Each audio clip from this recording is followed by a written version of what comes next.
In this tutorial I will show you how to add a clickable website link to TikTok bio. The first step is to open the TikTok app.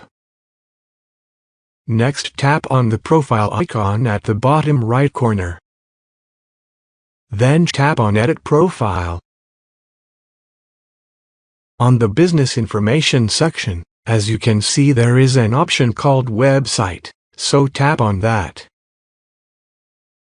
For you to be able to add a website link, you need to become a registered business account. Agree to the terms and tap Register. Then here you need to fill the information about your business. And after that you should be able to add clickable website link to your TikTok bio.